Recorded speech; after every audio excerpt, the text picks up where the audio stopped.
wrestling fans out there? Welcome back to the Indy Radio Arcade. Now, unfortunately, we were not able to find a title belt, but we were able to find Maestro's old Intercontinental Championship to make this show feel a little bit more wrestling themed. Wait a minute, Maestro, where did you get an Intercontinental Championship from? Oh, back when you used to watch wrestling. Oh, nice. But besides all that, folks, speaking of wrestling, I think it's time for us to go into a brand new part of the show that we're gonna do whenever a pay-per-view hits a Saturday night, only known as the 8-Bit Pay-Per-View. And the pay-per-view we have up on the plate under these unique circumstances for this week is none other than the first day of the grandest stage of them all of WrestleMania 36 from the Performance Center live, or not so live, from Orlando, Florida. And ladies and gentlemen, this would be the first WrestleMania that not only would be split into 2 days with a 0 fan attendance, but would also be one of the most unique WrestleManias of all time. And to kick things off with this unique WrestleMania, and sorry for you fans out there, we completely missed the pre-show because we didn't think there was gonna be one, would be none other than the Kabuki Warriors going one-on-one against Alexa Bliss and Nikki Cross. And the Kabuki Warriors, one thing I would love to point out that definitely made my day, besides the beautiful stage design they decided to have this year with what they had to work with, would see none other than Kairi Sane finally going back to the pirate princess she was, just in time for this swashbuckling themed WrestleMania, which I give a thumbs up to. Yeah, a cool cape and a blue pirate hat. Nice! But besides fashion, folks, during this said match, you would even see a cannonball by Alexa Bliss followed up by a crossbody on the outside of the ring from the apron to none other than Kairi Sane and Asuka for a near fall. Then you would see Kairi Sane pulling off a beautiful Hurricane Rana followed up by a roundhouse kick and even a O'Connor roll by Nikki Cross for a near fall. And then Kairi Sane would follow up during this match with a nasty Alberto Del Rio double foot stomp in the corner for a near fall. Then during this match, things would really intensify after you would see the spinning fisherman suplex of Nikki Cross countered directly into an insane elbow for a near fall. Then, in almost a tit-for-tat moment, you would see Nikki Cross end up in the Asuka lock and Alexa Bliss breaking that up with a Twisted Bliss for a near fall. But ultimately, this match will come to an emphatic end after a beautiful Legion of Doom or Cesaro and Tyson Kidd moment with a powerbomb phenomenal like forearm combination to Nikki Cross for a near fall that would lead to the Pirate Princess getting hit with a spinning fisherman suplex and then a Twisted Bliss for the new tag team champions of the women's division to reign supreme on the grandest stage of them all via pinfall. And a very surprising match because I'm pretty sure I thought Asuka and company was gonna win it, but nevertheless was able to win it with their cool tag team moves and blinding fury of excitement. Truly, Nikki Cross is somebody who embodies lightning in a jar because of how excited she was to be there at WrestleMania. So congratulations, girls. Anyway, folks, the next match to take place on this said pay-per-view would see none other than King Corbin going one-on-one against Elias.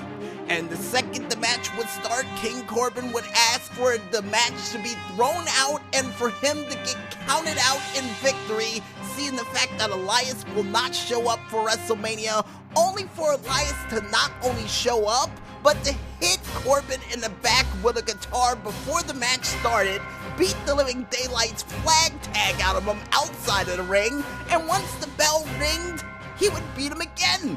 In the corner, on the ground, every chance he possibly could, to the point where Corbin had to do a back body drop to Elias to the outside of the ring to get some form of offense during this match.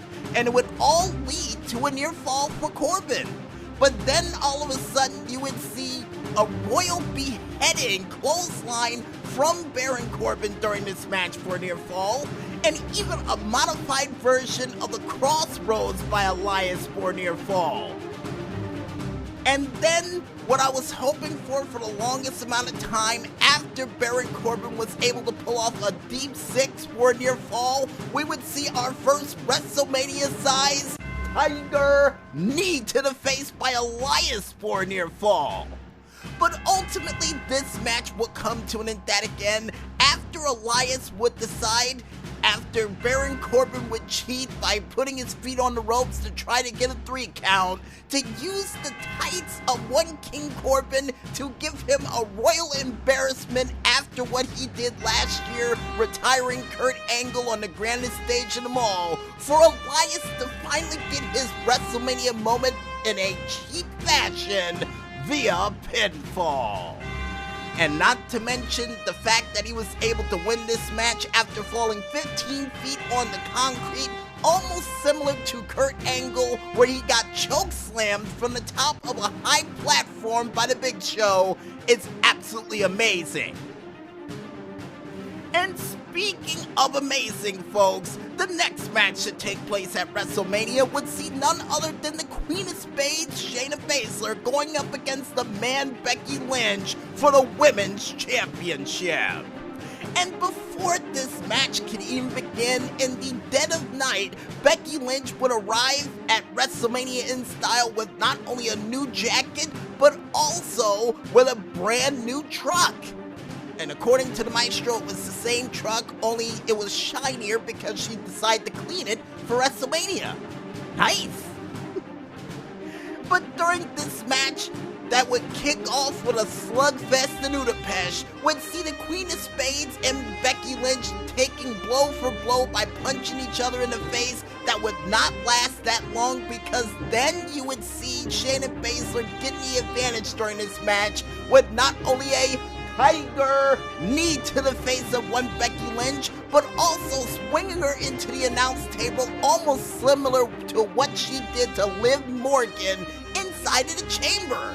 And a dominating performance that I really thought Shayna Baszler was gonna win, but the man would figure out a way how to capture the victory during this match, because even though that Shayna Baszler was able to also hit a double underhook lifting corkscrew-like DDT that they called the lifting cutter modification for a near fall, and Becky Lynch was able to hit a Uranagi to Shayna Baszler on the apron for a near fall, this match would unfortunately come to an emphatic end after Shayna Baszler would try to go for the Karafuda clutch, only for her not to hook the legs, which would be a huge mistake if she watched any Samoa Joe matches in TNA, which would ultimately lead to Becky Lynch countering it into a modified pin for Becky Lynch to retain the Women's Championship via pinfall. And after the man was celebrating in the ring, Shayna Baszler still surprised, wondering how in the world this all happened. And like I said before, she did not hook the legs. Classic mistake for anybody who tries to go for submissions of the sleeper variety in the world of WWE. And I think the last time that happened to somebody would be AJ Styles versus Samoa Joe in Saudi Arabia. Yeah, the same instance. And with Becky Lynch now beating up the Queen of Spades during this match, what's next for Becky? Who's left for her to beat? We don't know. And the next match to take place at WrestleMania, which would soon get turned into Yes-O-Mania, to quote Michael Cole, would see Daniel Bryan going one-on-one against Sami Zayn for the Intercontinental Championship. And to make things interesting, folks, not only Ron Gronkowski and Mojo Riley, who are both hosting WrestleMania for this year, would lead into Yes Chance along with Drew Gulak and Daniel Bryan and an audience-less crowd that would most likely be screaming yes at the top of their lungs from the comfort of their own homes. And then once this match started, Sami Zayn, in traditional fashion of a coward, would backpedal out of every situation he possibly could, and then would try to use Cesaro and Shinsuke Nakamura to prevent him from getting his hands on Sami Zayn, until Drew Gulak would have enough, decide to take out the artist known as Shinsuke and the uppercut master himself, Cesaro, leaving Sami Zayn to walk up the ramp after Daniel Bryan would say, if he wants to leave, let him leave, only to chase him down and beat the living daylights WrestleMania flag tags out of this man. I'm not lying to you, folks. He kicked the hell out of him, and then, to quote JBL, turned him to a living version of an Everlast bag. Cause not only hit him with slaps, kicks, chops, everything you could possibly think of, even stomped this man out on the ground, and the only offense Sami Zayn was able to get was a back elbow and a clothesline that was led to a near fall. But ultimately, folks, all of this beating would be for naught, because just when Daniel Bryan was gonna go for that beautiful knee, he does. Next thing you know, Shinsuke Nakamura and Cesaro would return from their beating from Drew Gulak to get a little bit of revenge by tossing Drew Gulak into the stairs, only for Daniel Bryan to take his eye off the ball and do a suicide dive to Cesaro and to Shinsuke, only to go to the top rope once again to receive a surprise from out of nowhere Helova kick from Sami Zayn, who I would like to add was dressed up like Fidel Castro this year for WrestleMania, for Sami Zayn in surprising and shocking fashion to retain the Intercontinental Championship via pinfall. And my God, this was probably one of the most one-sided fistfights caught on film, folks, but somehow, some way, Sami Zayn was able to survive all those kicks, chops, suicide dives, and hits to retain the Intercontinental Championship. Absolutely amazing the amount of cowardice and luck that went into this match for Sami Zayn, but a very good match nonetheless. And the next match to take place on this said pay-per-view would see none other than Kofi Kingston, John Morrison, and of course Jimmy Uso in a triple threat ladder match for the tag team championships. And in a match that sort of reminded me of something I did a while back ago, since I couldn't do a triple threat tag team TLC match, they would have representatives of the high-flying variety for this said match. And during this match, there would be plenty of high-flying, folks, because not only you would see a three-way fight on a multitude of occasions from all three men on the top of the ladder, but then you would also see a crossbody by Kofi Kingston. Then you would see a makeshift double drop kick by Kofi getting countered for him to get tossed outside of the ring. And then John Morrison would turn up the trouble during this match by doing a corkscrew moonsault to Jimmy Uso on the top of a ladder that was positioned on the top rope, while John Morrison was on the top of the, I guess, LED turnbuckle. Yikes! And then things would get a lot worse when Kofi Kingston would try to do a springboard Frankensteiner to John Morrison, almost breaking his neck in the process. These men are nuts. But then John Morrison would once again turn up the trouble again, once Jimmy Uso was placed on a ladder bridge for John Morrison to think about jumping on him, but instead decided to do an Elix skipper walk, almost the same way Jimmy Uso tried to do earlier in the match, but it would get a ladder thrown in his face. But in this case, John Morrison would do a Spanish fly once he tightrope walked his way right toward Kofi Kingston. But ultimately, this match would come to an end that again in another three-way fight on the top of the ladder where both Jimmy and Kofi and John Morrison would all be attached to that championship belt. But then the one who would grab it and successfully land on the ground would be none other than John Morrison after a nasty headbutt by both Kofi Kingston and Jimmy Uso, for the referee to rule that his feet hit the ground first during that fumble of a tumble, for the team of Morrison and Miz to win and retain the tag team championships via capture, which was absolutely insane. And the last time this happened, I do believe it did involve The Miz, and it was for the United States Championship. I could be wrong, folks, but there was a case of a fumble with a championship with the United States Championship, and with everybody scrambling around trying to get it, I'm pretty sure Miz weaseled his way to get that belt too. I could be wrong, I'll say it once again, but either way, definitely a very sneaky way to win the match. But funny at the same time, because after he would win, he would fall onto a ladder for his winning process. Ouch! Ouch! And the next match to take place, speaking of ouch-like moments, would feature none other than the Frankenstein monster, Kevin Owens, going one-on-one against CrossFit Jesus, Seth Metal, Monday Night Messiah Rollins. And in traditional fashion with every single WrestleMania outfit, speaking of a Messiah, you would see not even Kevin Owens, you would see Seth Rollins dressed up like a combination of Zhang Lunge from Dynasty Warriors with a priest, cause that outfit looked absolutely outrageous, but at the same time with Seth Rollins, looked cool at the same time.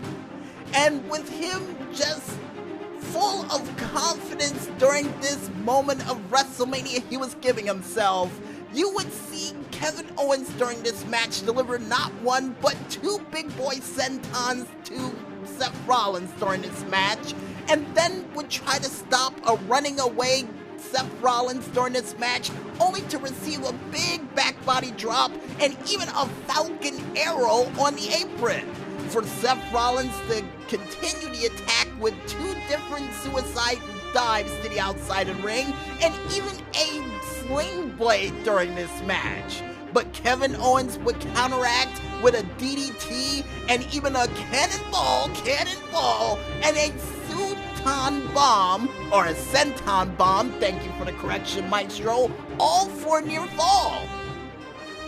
But ultimately, this match would come to an end that again with not only a buckle bomb and a Avada Kedavra by one Seth Rollins, leading into the counter for the curb stomp into a sit-out powerbomb for a near fall, and for Seth Rollins to try to backpedal his way out of this match, only to hit Kevin Owens in the face with a ring bell for Kevin Owens to win KO Mania 4 via disqualification. And after that disqualification and Seth Rollins satisfied with himself with that Pyrrhic victory, Kevin Owens would pick up the microphone and say, "Hey, I thought you said at WrestleMania you became a god. Those weren't the actions of a god. Those were the actions of a little bitch." And he told him to come back into the ring, restart the match, and this time make it no disqualification. Only for Seth Rollins to kick off this no disqualification with the third Tiger Knee of the night. Man, I should just call this Tiger Knee Mania.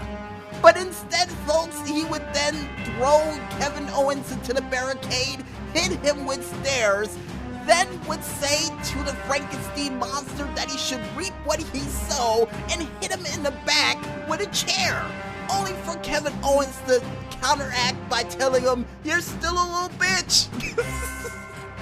Which was absolutely hilarious, but at the same time made Seth Rollins even more angered than he already was for him to repeatedly keep hitting him with a chair, only for Owens to counteract with a bell that he got hit with that started this whole mess in the first place. And then for Kevin Owens to climb up the giant oversized WrestleMania sign that they've had hanging in every single arena for the past couple of months, only for him to scream, "How's this for a WrestleMania moment?" For him to do one of the biggest WrestleMania-sized big boy sentons off the top of that sign, for Seth Rollins to wheeze and writhe in pain, be dragged back into the ring, and get hit with a WrestleMania-sized KO stunner, for Kevin Owens to finally win and get his WrestleMania moment via pinfall. And by the way, folks, we completely forgot that all the matches that he had at WrestleMania, he won only one out of the other KO Manias he's been a part of. So I do believe his record is 3-2 now. Technically 3-3 since he won twice in one WrestleMania. But who's counting here? Kevin Owens. That's who. And immediately after that match was over, folks, next thing you know, you would see none other than R-Truth wondering if he could hide up there with Mojo Rawley and Gronkowski for WrestleMania so he doesn't get pinned for the 24/7 championship. Only for Ron Gronkowski to hit an elbow on R-Truth, tried to go for the pin, only for Mojo Rawley to say, "Screw our friendship, I'm going for that championship," for Mojo Rawley to once again win the 24/7 championship via pinfall.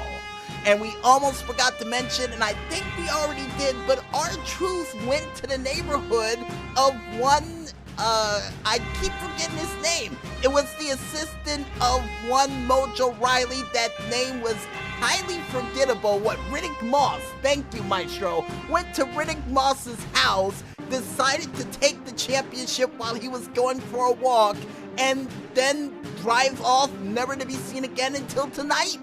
So the fact that he went all the way out to WrestleMania to try to hide out for that championship, bad move.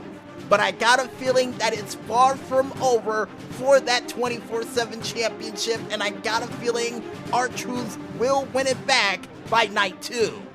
And speaking of night 2, folks, Paul Heyman, who would scare the living hell out of Charlie Caruso, would say that none other than Drew McIntyre would still lose this match because Brock Lesnar is not even of our species, he's one of a kind, and then the only thing you would see Drew McIntyre do besides dreaming when he goes to the ring is crawling out, victimized, beaten, and conquered by the reigning, defending, undisputed WWE Champion, Brock Lesnar, in a quiet and soothing and creepy voice at the same time.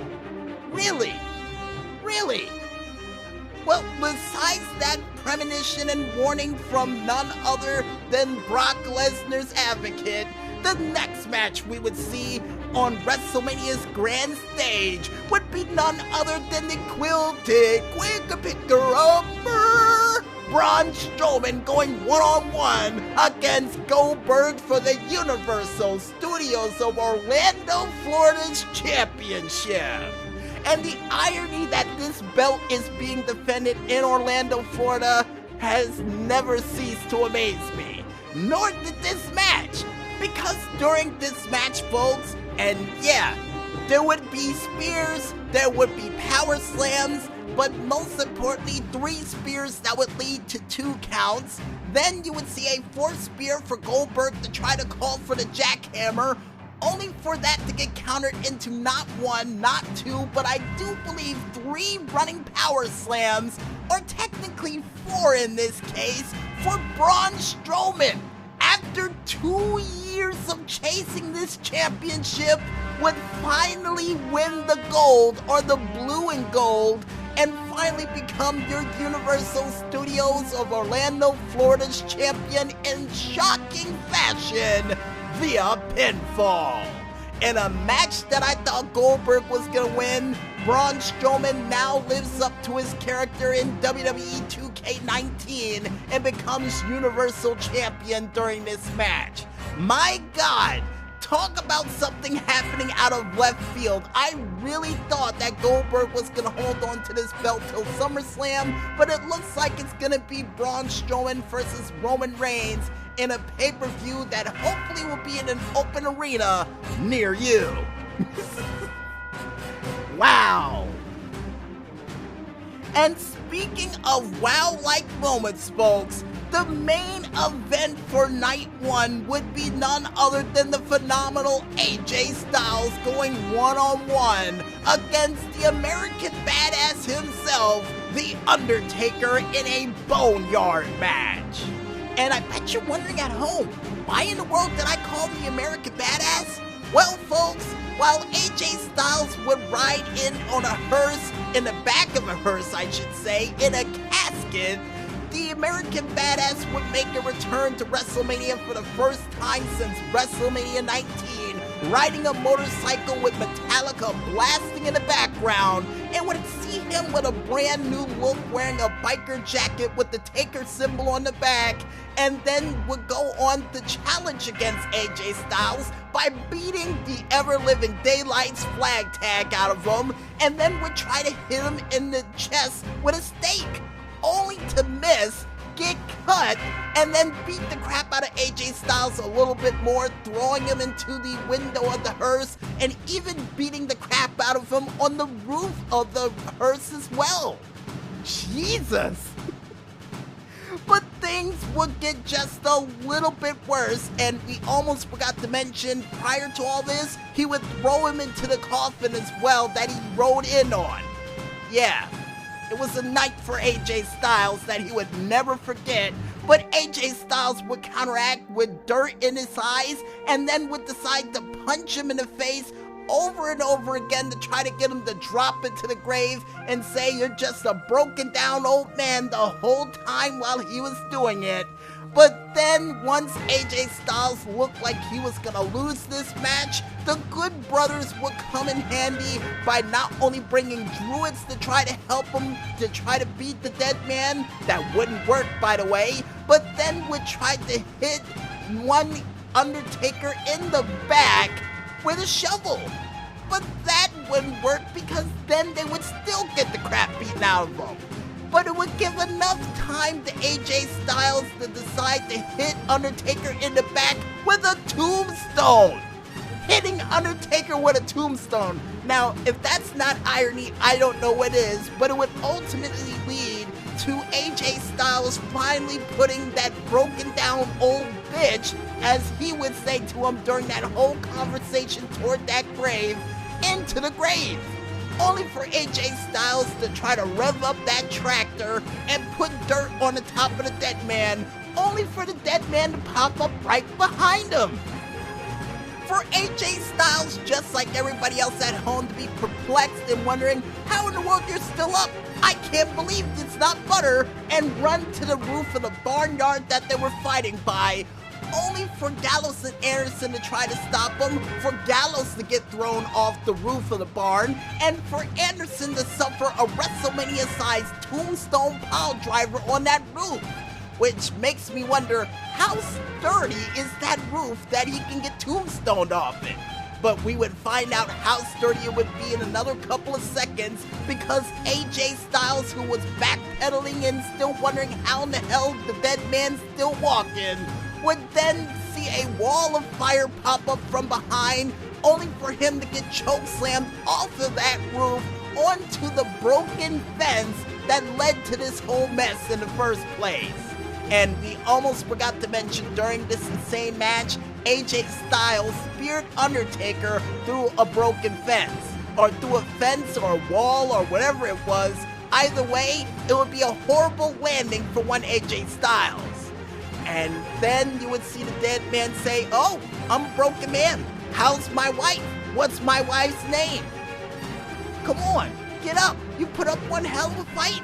Only for AJ Styles to mutter, "Don't bury me. I'm sorry. I'm sorry." Only for Undertaker to say, "Oh, you're not sorry. You're not sorry. Go out like a man. Come on, be a man." And then for him to say, "I'm not gonna bury you. You put up one hell of a fight. You gave me one hell of a beating. But you won't last long in this business by the way you're doing. How you think I was able to last so long?"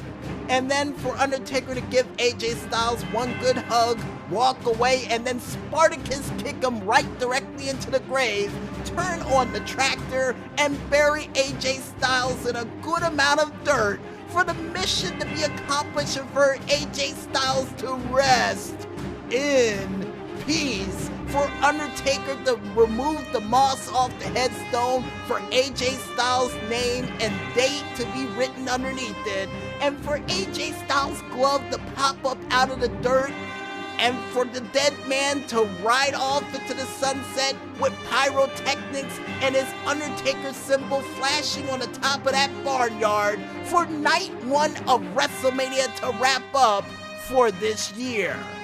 So, for those who are wondering at home, this would be the first ever Buried Alive match if this was the concept of the Boneyard match that had no referee, by the way, that Undertaker would ever win in his career as the American Badass as well, because the last time he was this character in a Buried Alive match was against Vince McMahon at the Survivor Series in 2003, and it would ultimately lead to his brother Kane interfering in it and costing him. So yeah, double congratulations to the dead man for getting the job done. And bringing back the bike too, nice. And I guess with that said, folks, we might as well head back into the music, and when we return, we'll be back with more 8-bit action as the Indie Radio Arcade rolls on, right after a word from our sponsors. So don't run out of any quarters just yet, folks, and stay tuned.